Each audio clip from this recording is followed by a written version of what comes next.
Salam, hörmətli abituriyentlər. Bu gün sizlərlə Osmanlı dövlətinin yaranması, güclənmə dövrü haqqında, 14-16-cı əsrlər Osmanlı tarixi haqqında danışacağıq.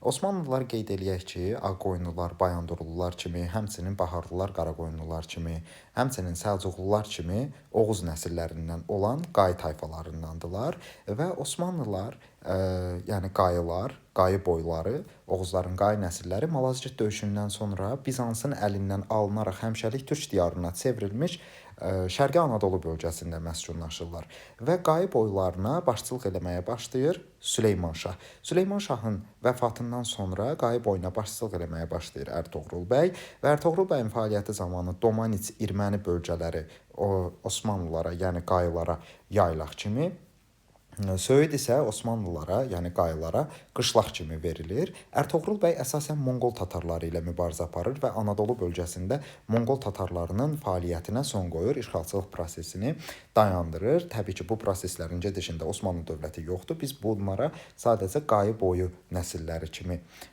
baxırıq. Və Ərtuğrul bəyin vəfatından sonra Osman bəy başçılıq etməyə başlayır. Osman bəy Bizansla dostluq münasibətləri yaratsa da, Bizans çalışır ki, qayı boyları Şərqi Anadoludan qovulsunlar, çıxarılsınlar. Məhz o dövrdə, o bölgədə, Anadolu bölgəsində mövcud olan Anadolu Səlcuqlu dövlətinin Osman bəyə köməyi ilə Bizansın bu planları puça çıxır və Anadolu Səlcuqlu sultanlığının özü isə Qazan xanın, yəni Hülakü hökmdarı Qazan xanın Anadolu Səlcuqlu sultanlığı üzərinə yürüş etməsi nəticəsində zəifləyir. Qazan xanın xarici siyasəti haqqında deyəcəyimiz xüsusi bir qeyd bundan ibarətdir ki, Qazan xan Anadolu Səlcuqluları üzərinə yürüş eləyib və Anadolu Səlcuqlu dövləti bu yürüşdən sonra xeyli zəifləyir. Anadolu Səlcuqlu sultanlığının zəifləməsindən sonra Osman bəy 1302-ci ildə paytaxtı Söyüd olan Osmanlı dövlətinin əsasını qoyur. Osman bəyin fəaliyyəti, Osman Qazinin fəaliyyəti birinci hökmdar olaraq 1302-1326-cı illərə əhatə eləyir. Və Osman Qazi Bizansı məğlubiyyətə uğradaraq Bursa şəhərinin fəth prosesini başladır. Yəni Bursanı mühasirəyə alır. Lakin Bursanın mühasirəsinin gedişində Osman Qazi vəfat eləyir və ondan sonra hakimiyyətə 1326-cı ildən 1362-ci ilə qədər hakimiyyətdə olmuş Orxan Qazi gəlir. Orxan Qazi atasının başlatdığı o Bursa şəhərinin ki fəthi prosesi var idi, Bursanın fəthini başa çatdırır. Bursanın fəthi bitdi. Bursa keçdi oldu Osmanlı mülkü və Bursa şəhərinin fəthini başa çatdıran Orxan Qazi paytaxtı köçürdür Bursaya 1326-cı ildə. Gələk burada qeyd eləyək ki, Osmanlı dövlətinin paytaxtı olmuş şəhərlər aşağıdakılardır. Birinci olaraq Söyüd 1302-ci ildən 1326-cı ilə qədər, ikinci olaraq Bursa 1326-cı ildən 1362-ci ilə qədər, üçüncü olaraq 1362-ci ildən Ədirnə, 1362-ci ildən 1453-cü ilə qədər İstanbulun fəthinə qədər Ədirnə, dördüncü olaraq isə son paytaxt şəhər Osmanlı dövlətinin ta ki süqutuna qədər 1453-cü ildən 1922-ci ilə qədər İstanbul Osmanlı dövlətinin paytaxt şəhərlərindən olmuşdu. Orxan Qazinin fəaliyyəti zamanı biz bunu yenə də Bizansla mübarizədə görürük. Bu illərdə 1329-cu ildə Maltəpə adlı yerdə döyüş baş verir və Maltəpə ilə Malazgirdin oxşar cəhəti, Malazgirddə Səlcuqlar Bizansı məğlubiyyətə uğradırlar. Maltəpə döyüşündə isə Osmanlılar Bizansı məğlubiyyətə uğradırlar. Osmanlı plus Bizans, Osmanlılar qələbə qazanır və Bizans məğlubiyyətə uğrayır. Bizans məğlub olunduqdan sonra Maltəpə döyüşündən sonra Osmanlılar Qaradənizdən Konstantinopola və Ecey dənizinə qədərki əraziləri öz hakimiyyətləri altına salırlar və Orxan Qazinin fəaliyyəti zamanı İzmit şəhəri hakimiyyəti dövründə Osmanlının ilk donanma mərkəzi olur. Osmanlının məxsus olduğu donanmalar məhz bu şəhərdə saxlanılırdı. İzmit şəhəri Osmanlının ilk donanma mərkəzinə çevrilmiş olur. Həmçinin Orxan Qazi Gelibolunu da 1354-cü ildə Gelibolu və ətraf əraziləri də Bizansı məğlub eləyərək fəth eləyir. Geliboluda olur Osmanlı mülkü və Orxan Qazi öz dövlətini bölür paşalıqlara, inzibati cəhətdən paşalıqlara və sancaqlıqlara. Orxan Qazinin fəaliyyəti zamanı, hakimiyyəti zamanı məhz dövlətin yerli pulları, yeni pulları da zərb edilir. Öz adına pul kəsdirir, yəni Orxan Qazi öz hakimiyyəti zamanı. Orxan Qazidən sonra 1362-ci ildən 1389-cu ilə qədər hakimiyyətdə olmuş Sultan 1-ci Murad, Osmanlı tarixində ilk dəfə sultan titulu almış şəxsdir bu. 1-ci Murad taxta gəlir və ilk dəfə sultan tituluna layiq görülür. İlk dəfə sultan titulu almış Osmanlı hökmdarıdır. 1-ci Muradın hakimiyyəti zamanı bayaq da qeyd etdiyimiz kimi Ədirnə fəth edilir və paytaxt köçürülür 1362-ci ildə Bursadan Ədirnəyə. Üçüncü paytaxta gedir Söyüd, sonra Bursa, sonra Ədirnə şəhəri paytaxt olur. Muradın əsas diqqəti Balkan yarımadası ölkələrinin asılı vəziyyətə salınmasıdır. Hansı ki bunlara Serbiyadır, Bizansdır və Bolqarıstandır. 1-ci Murad bu ölkələri özündən asılı vəziyyətə salıb. Asılı vəziyyətə salıb. Asılı. İşğalı başa çatdırmaq desə yanlışdır. Serbiyadır, Bizansdır, Bolqarıstandır, asılı vəziyyətə salır və 1-ci Muradın hakimiyyəti zamanı serblərlə iki döyüş baş verir. 1371-ci ildə Çirmən döyüşü, 1389-cu ildə Kosovo vuruşması. Həmin bu Çirmən və Kosovo döyüşlərinin ikisində də serblər Osmanlılar tərəfindən məğlubiyyətə uğradılırlar və Kosovo döyüşündən sonra məhz serb millətçilərindən biri, serblərdən biri, serb xalqlarına məxsus döyüşçülərdən biri 1-ci Muradın üzərinə atılaraq onu yaralayır və 1-ci Murad vəfat eləyir 1389-cu ildə Kosovo döyüşündən dərhal sonra. Həmçinin Serbiya, Bizans, Bolqarıstan da 1-ci Muradın hakimiyyəti dövründə asılı vəziyyətə salınmışdı. 4-cü Osmanlı hökmdarı məhz Osmanlı tarixində xüsusi olaraq bəhs edəcəyimiz 1389-cu ildən 1402-ci ilə qədər hakimiyyətdə olmuş 1-ci İldırım Bəyazitdir. 1-ci Bəyazidin hakimiyyətini biz yadımızdadırsa 1-ci Bəyazidin adını Ankara döyüşü zamanı Teymurlərlə münasibətdə eşitmişik. 1-ci Bəyazid neyiniyir? 1-ci Bəyazid 1396-cı ildə Niqbolu döyüşündə Birləşmiş Səlibçi qüvvələrini, Birləşmiş Səlibçi qoşunlarını, Səlibçi qoşunları deyəndə bir neçə dövlət, Avropa dövlətləri o dövrdə Səlibçilər, yəni xristianlar belə bu adla tanınırdı.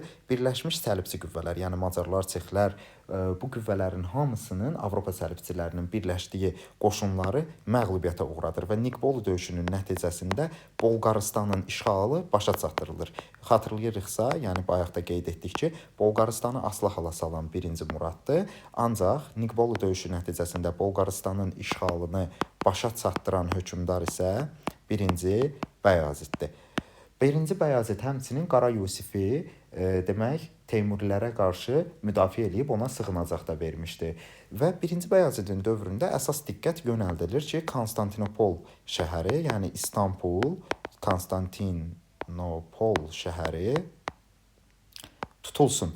Lakin Əmir Teymurun 1402-ci ildə yürüşü və Ankara döyüşündə 1-ci Bəyazidin məğlubiyyəti gətirir çıxardır ki, Konstantinopolun fəth prosesi 51 il gecikir. Yəni 51 il sonraya qalır. Ankara döyüşündə Əmir Teymurun qələbəsi nəticəsində 1-ci Bəyazid məğlubiyyətə uğrayır, əsir alınır. Həmçinin Teymur Avropanı 1-ci Bəyazidin işğallarından, yəni Osmanlı dövlətinin işğallarından qurtara bilir. Həmçinin 1-ci Bəyazidin oğlanları arasında dövləti parçalayır Əmir Teymur. Bu da gətirir çıxardır Osmanlı dövləti zəifləyir. Arada Osmanlı dövlətində nisbi durğunluq dövrü yaşanır. Biz növbəti danışacağımız qəbul imtahanı proqramlarına salınan hökmdar 1451-ci ildən 1481-ci ilə qədər taxta olmuş 2-ci Mehmeddir. Hansı ki biz bunu dəfələrlə eşitmişik. Fatih Sultan Mehmed həmçinin Ağqoyunlularla müharibə aparmışdı. 2-ci Mehmed nə edir? 1453-cü ildə Konstantinopolun fəthi prosesini başa çatdırır.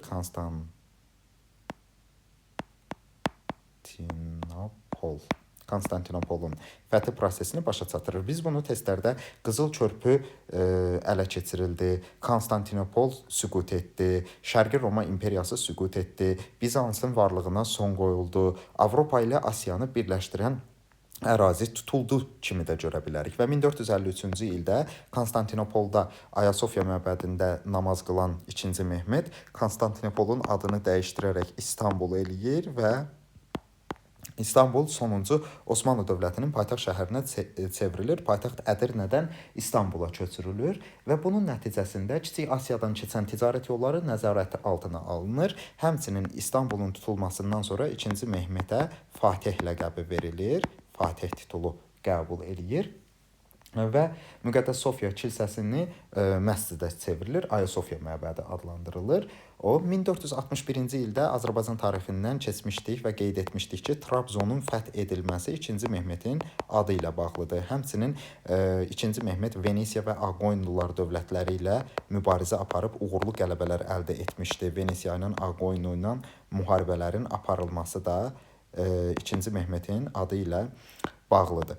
Və 2-ci Mehmetin hakimiyyəti dövründə qanunnamələr qəbul edilir. Həmçinin Aqoyunlularla sülh müqaviləsi imzalanır. 1476-cı ildə 2-ci Mehmet qanunlar toplusu qəbul eləyir. Bu qanunlar toplusunda nələr öz əksini tapmışdı? Bu qanunlarda mülki və hərbi idarəçilik, məmurların vəzifələri, torpaq mülkiyyət formaları, həmçinin ayrı-ayrı dini icmaların hüquq və vəzifələri, yəni xristianlara verilən hüquq vəzifələr, İslam dini ilə sitayiş edənlərə verilən hüquq və vəzifələr hamısı öz əksini tapır.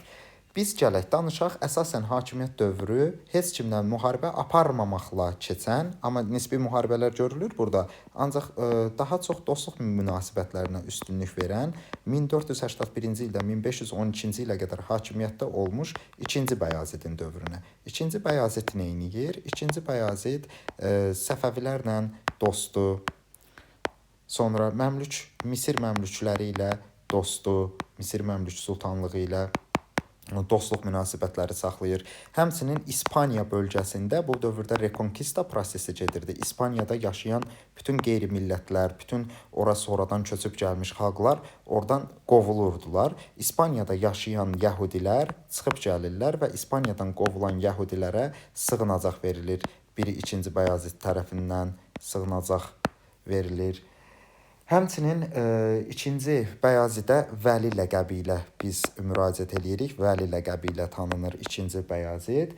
Ondan sonra qeyd etməliyik ki, 2-ci Bəyazid Aqoyunlularla, Aqoyunlularla, Qaraqoyunlularla, həmçinin Səfəvilərlə, Misir məmlük sultanlığı ilə dostluq əlaqələri saxlayıb, üzr istəyirəm, Qaraqoyunlular dedim arada, Bayandurlularla, Səfəvilərlə, Misir məmlük sultanlığı ilə, yadınızdadırsa 2-ci Bəyazid Aqoyunlu sultanı Yaqubla dostluq münasibətləri saxlamışdı və 1512-ci ildə taxtdan öz oğlu 1-ci Səlim tərəfindən uzaqlaşdırılır. 1-ci Səlim gəlir hakimiyyətə 1512-ci ildən 1520-ci ilə qədər. 1-ci Səlimin fəaliyyəti dövründə Səfəvilərlə və Misir məmlük sultanlığı ilə müharibə aparılır. Baxın, Misir məmlük sultanlığı ilə və Səfəvilərlə 2-ci Bəyazid dostdur, amma oğlu 1-ci Səlim, əsasən biz buna Yavuz Sultan Səlim deyəcəyik, çünki öz nəslindən olan bütün kişiləri, ata nəslindən olan bütün kişiləri qətilinə fərman veribdir və o qəzəbli Səlim olaraq, Yavuz Səlim olaraq, Yavuz qəzəbli anlamına gəlir, tanınır. 1-ci Səlimin hakimiyyəti dövründə Səfəvilərlə müharibə aparılır, hansı ki 1514-cü ildə bu döyüşün adını biz bilirik, Azərbaycan tarixindən keçmişik, Çaldıran döyüşü. Çaldıran döyüşündə qələbə əldə eləyir. Həmçinin Çaldıran döyüşündə qələbə əldə etməzdən qabaq 1-ci Səlim heç vaxt Avropa ilə müharibə aparmayıb, Avropa dövlətləri ilə. Ancaq bu Çaldıran döyüşünə başlamazdan əvvəl Avropa dövlətlərindən 2 dənəsi ilə sülh müqaviləsi imzalayır ki, o dövlətlər Səfəvilərlə Səlim müharibədə olduğu müddətdə heç bir demək münaqişəyə girməsinlər. Macarıstan və Venesiya ilə sülh imzalayır. Müharibə aparmayıb, amma sülh imzalayır. Sadəcə aralarında qarşılıqlı münasibəti bərqərar etmək üçün sülh imzalayır. Ondan sonra Çaldıran döyüşündə Səfəvi şahı İsmaili məğlubiyyətə uğradır. Misir məmlük sultanlığı ilə də 1517-ci ildə başlayır müharibəyə və Misir məmlük sultanlığının varlığına son qoyur. 1517-ci ildə Misir məmlük sultanlığının varlığına son qoyur. Misir məmlüklərinin varlığına son qoyur. Misir məmlük sultanlığı süqut eləyir. Qahirə keçir Osmanlı dövlətinin tərkibinə və Yavuz Sultan Səlim özünü Qahirədə namaz qıldıqdan sonra İslam dünyasının xəlifəsi elan edir. Xəlifəlik, yəni ərəblərdə idi, hansı ki, xəlifələr ərəb hökmdarları adlandırılırdı.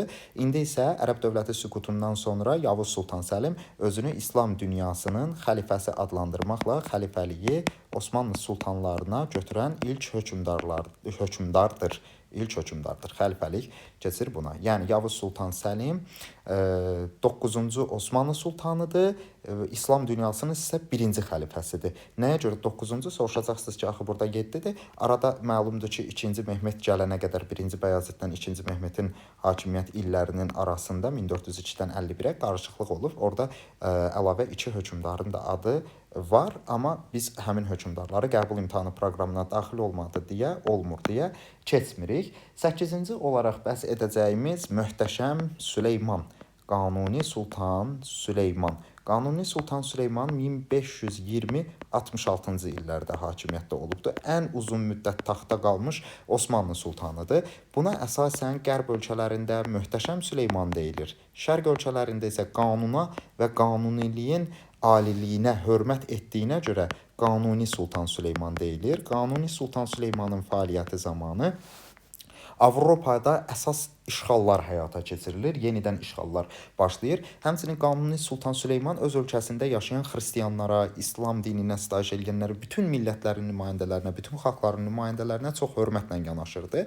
Buna görə də hətta Avropanın xristianları belə, Avropada yaşayan xristian kəndlilər belə, Osmanlı dövlətinin ərazisində yaşayan kəndlilərin həyat şəraitini qısqanırdılar və Osmanlı ərazisinə köçmək istəyirdilər.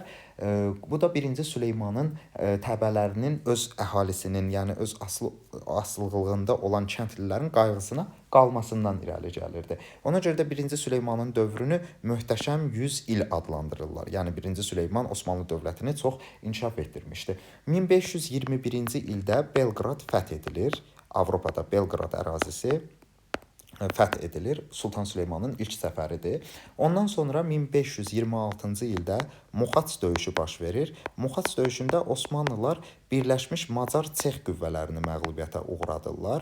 Macar Çexləri məğlubiyyətə uğradan Osmanlılar bu döyüşdə hərbi hiylə işlədiblər. Hiylə yolu ilə. Yəni düşmən tərəfə elə göstərirlər ki, geri çəkilirlər, amma birdən-birə hücuma keçirlər. Hərbi hiylə yolu ilə qələbə qazanırlar. 1529-cu ildən 1533-cü ilə qədər Osmanlıların əsas diqqəti olubdur ki, Viyana fəth edilsin. Avstriyanın paytaxtı. Avstriya üzərinə yürüşə keçiblər. Avstriya ilə 29-33-cü illərdə mübarizə aparıblar. Amma təəssüf ki, hava şəraitinin pisliyi ucbatından, həmçinin ərzaq və silah daşınmasının çətinçiliyi ucbatından Osmanlılar Viyanada uğur əldə edə bilmirlər. Viyananı bir dəfə də 1683-cü ildə mühasirəyə alacaqlar. Yenə uğur əldə edə bilməyəcəklər.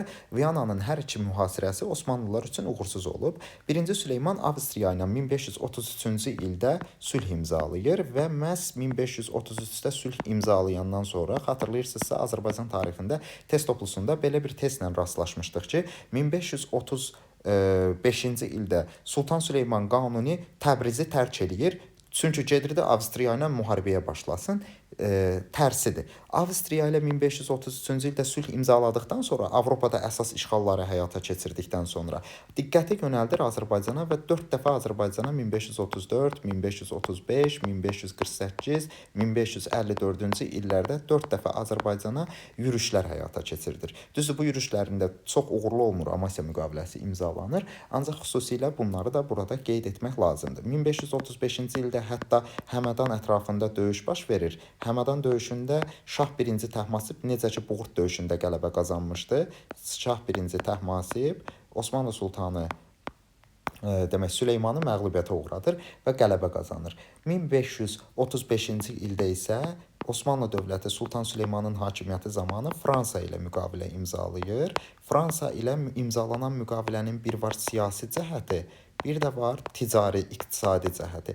İqtisadi baxımdan fransız təbəələrinə ölkənin ərazisində, fransız tacirlərinə ölkə ərazisində gömrüksüz ticarət hüquqları verilir. Gömrük rüsumları onlar üçün azaldılır. Demək olar ki, belə yoxa çıxardılır. İmtiyazlı ticarət hüquqları verilir. Siyasi cəhəti o idi ki, Osmanlı ilə Fransa müqavilə imzalayırdılar ki, Avstriya dövlətinə, Avstriyaya, İspaniyaya və Müqəddəs Roma imperiyasına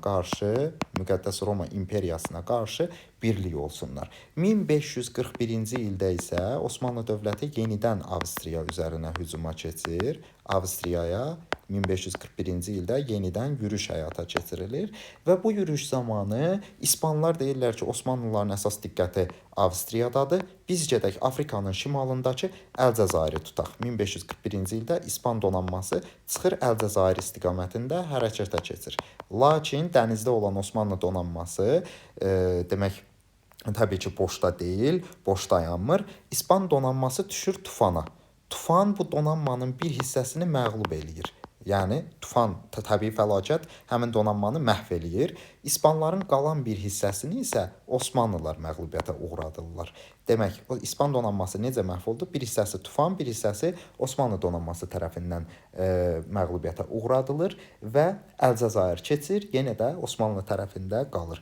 Hətta Sultan Süleymanın hakimiyyəti dövründə hansı ki Roma dərsinin içərisində keçmişdik ki, Korsika adası var idi. Pun müharibələrinin gedişində Roma tərəfindən tutulan. Həmin fransızlar Korsika adasının tutulmasında Osmanlıdan kömək istəyirlər. Osmanlı da fransızlara kömək eləyir ki, Korsika adasını ələ keçirsinlər. Fransızlar Korsika adasını ələ keçirə bilir Osmanlının köməyi nəticəsində. Şimali Afrikada xeyli ərazilər ələ keçirilir. Aralıq dənizi sahillərində Sultan Süleymanın hakimiyyəti zamanı işğallar genişləndirilir. Ondan sonra Sultan Süleyman dövründə Hind okeanı ətrafında xeyli ərazilər güclü donanma sayəsində ələ keçirilir və Sultan Süleyman 1566-cı ildə Zigetvar səfərinə çıxır. Sonuncu səfəridir Sultan Süleymanın. 1566-cı ildə Zigetvar qalasının alınmasından bir gün əvvəl vəfat eləyir. Osmanlılar Zigetvarı tuta bilirlər. Bir gün sonra tuta bilirlər. Amma Zigetvar səfəri Sultan Süleymanın sonuncu səfəri olmuş olur. Osmanlı dövləti haqqında danışacağımız, bu dərslik danışacağımız sonuncu hökmdar 2-ci Səlimdir. 2-ci Səlim 1566-1574-cü illərdə hakimiyyətdə olmuşdu. 2-ci Səlim əslində Osmanlı dövlətinin nüfuzunu olduğu kimi saxlamağı bacarıb, ancaq bunun hakimiyyəti dövründən sonra Osmanlı dövlətində artıq zəifləmə dövrü başlayır. Məhz Portuqaliyanın işğalı altında olan İndoneziya müsəlmanları, İndoneziyada yaşayan müsəlmanlar müraciət eləyirlər 2-ci Səlimə ki, gəlin bizi Portuqalların əlindən qurtarın. Və 2-ci Səlim də Portuqaliyanı məğlubiyyətə uğradır. Məhz kimin xahişi ilə? İndoneziya müsəlmanlarının xahişi ilə. Bu hadisədə baş veribdir 1569-cu ildə. 2-ci Səlimin hakimiyyəti dövründə bir də 1571-ci ildə Kipr adası Osmanlılar tərəfindən fəth edilibdir. Bizim bu günlük danışacağımız hökmdarlar haqqında bu qədər. Biz gələk danışaq Osmanlı dövlətinin idarəçiliyi sistemi haqqında. Osmanlı dövlətində dövlətin başında qeyri-məhdud hakimiyyətə malik sultan dayanır. Osmanlı dövlətində sultandan sonra ikinci şəxs adlanır baş vəzir. Məlumdur ki, hər şey baş vəzirin əlindədir. İkinci dərəcəli idarəçilik, vergilərin toplanmasına nəzarət, sultanın, şahın möhürdarıdır, sultanın möhürdarıdır, möhür bunun əlindədir. Ondan sonra Osmanlı dövlətində sultanın yanında fəaliyyət göstərən məsləhətçi orqan adlanır divan. Divanın rəhbəri kimdir? Təbii ki, baş vəzirdir. Osmanlı dövlətində dəftərdarlar maliyyə işlərinə baxır. Dəftərdar, yəni dövlətin mədaxil, məxaric işlərinə, maliyyə işlərinə baxır dəftərdarlar. Və Osmanlı dövlətində ordu haqqında danışarkən biz ordunun əsasən iki hissədən ibarət olduğunu qeyd etməliyik. Bu ordu birinci akıncılardır. Bunlar süvarilər, süvari qoşun növüdür. Bir də yeniçərilər, bunlar piyada qoşun növüdür. Yeniçərilər əsasən qeyri-müsəlmanlardan, xristiyanlardan yəni tutulur, zorla islamlaşdırılır. Bunlar xüsusi hərbi məktəblərdə təlim alırlar, elə orduya daxil olurlar. Osmanlı dövlətində biz danışacağıq iki dənə torpaq mülkiyyət formaları. Timar və ziyamət adlı ziyamət. Zəmindar yoxa, z hərfini görüb qarışdırmırıq. Tiyul yox, timar. zəmindar yox, ziyamət. Osmanlı dövlətində bu iki torpaq mülkiyyət forması var. Təbii ki, ikisi də şərti torpaq mülkiyyət formasıdır. Timarla bəs ziyamətin fərqi nədir? Timar əsasən xırda insanlara verilir, xırda dövlət məmurlarına. Ziyamət isə qoşunun başçılarına, iri əmirlərə, iri məmurlara paylanılan torpaq mülkiyyət formasıdır. Osmanlı dövlətində də əhali bölünür iki qismə. Əhalinin birinci qismi idarə edənlər, ikinci qismi isə idarə olunan təbəqədir. İdarə edənlər və idarə olunanlar. İdarə olunanlara əsasən rəiyyət deyilir. Rəiyyət yəni kəndlilər. Kimi idarə eləyərlər? Rəiyyəti idarə eləyərlər. Rəiyyət yəni kənd təbəqəsi, kəndlilər məhz rəiyyət adlanır. İdarə edənlər də təbii ki, dövlətin başında duran, silahlı qüvvələri idarə eləyən, idarəçilikdə xüsusi vəzifə tutanlardır. Belə, 14-16-cı əsr Osmanlı dövlətinin yaranması, yüksəlişi və dövlət idarəçilik quruluşu haqqında danışacaqlarımız bu qədər. Növbəti dərslərdə görüşərik. Sağ olun, salamat qalın.